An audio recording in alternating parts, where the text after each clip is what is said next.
विषय पर चर्चा।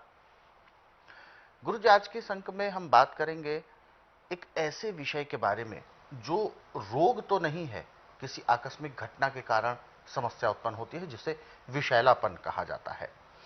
कभी कोई कीड़ा, कोई ऐसा कीट, कोई कीड़ा मान चल के कोई जीव हमें काट लेता है जो कि जहरीला होता है, और उसका इतना ज्यादा भी जहर नहीं जिससे तुरंत कोई इफेक्ट पड़े, लेकिन वो जहर धीरे धीरे शरीर के अंदर पनपने लगता है, तो पूरे शरीर में एक विषैलापन, एक उसके इन्फेक्शन उत्पन्न होने लगते हैं।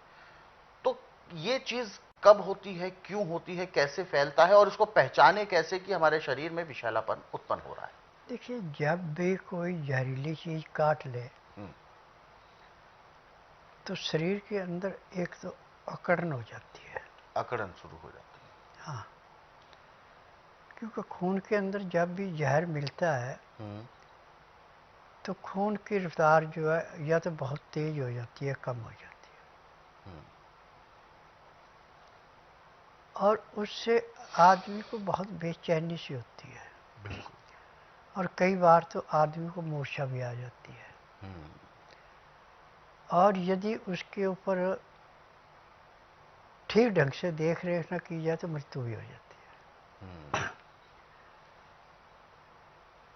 अब जैसे धतूरा खा लिया, हाँ, या भांग ज़्यादा ले ली, ज्यादा ले ली, हाँ, या आपने सांप काट गया, बिच्छू काट गया, ततैया काट गया, तो जहर तो जहर ही है। बिल्कुल। यदि आप मूली का रस 4-4 चम्मच उसको हर 1 घंटे बाद पिला रहे हैं, तो जैसे जलती अग्नि में पानी डाल के अग्नि शांत हो जाती है, ऐसे जहर शांत हो जाता है।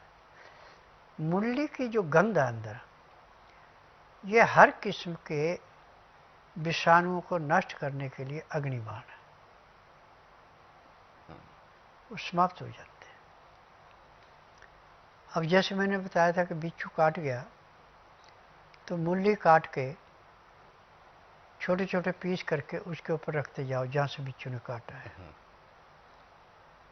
और 2-2 मिनट बाद उसको हटा के दूसरा नया रखते जाओ, तो जहर खत्म होके बिच्छू का जो डंक है वो भी मूली के साथ ही निकल के आ जाता है। अच्छा। इतना है। और मूली के जहाँ पे आपको खतरा है कि यहाँ पे जहरीली चीज़ें हैं, आप मूली को सख्त पत्तों को निकाल के फेंक देते हैं, उनको फेंको मत, इनको सुखा के संभाल के रख लो। जब भी कहीं आपको ऐसे विषैले जीवाणुओं की संख्या हो, वहाँ पे उन पत्तों को जला के धुआं कर दें। जहाँ तक वो धुआं जाएगा, उसकी महक जाएगी, वहाँ तक एक भी विषैला कीटाणु नहीं बचेगा। सब कीटाणु ऐसे नष्ट हो जाते हैं जैसे जलती अग्नि में पतंगा नष्ट होता है, और जिनको थोड़ी सी महक आती है वो भाग जाते हैं, तो दोबारा उस जगह नहीं मुड़ के आते। ये भी एक विशेषता है। अब कुछ जगहें ऐसी हैं जहाँ पे 12 महीने सांप रहते हैं। हाँ, बिल्कुल। यदि आप वहाँ पे मूली के पत्ते जला के धुआं करते तो सांप भाग जाते हैं। अच्छा। और सबसे ज़्यादा सांप आपको चंदन के पेड़ पे मिलेगा। ये चंदन के पेड़ के नीचे हम मूली के सूखे पत्तों को जला के धुआं करते हैं, तो पेड़ के ऊपर से सांप दूसरी जगह चला जाएगा, उस पेड़ पे दोबारा नहीं आएगा। ये मूली के पत्तों की विशेषता है।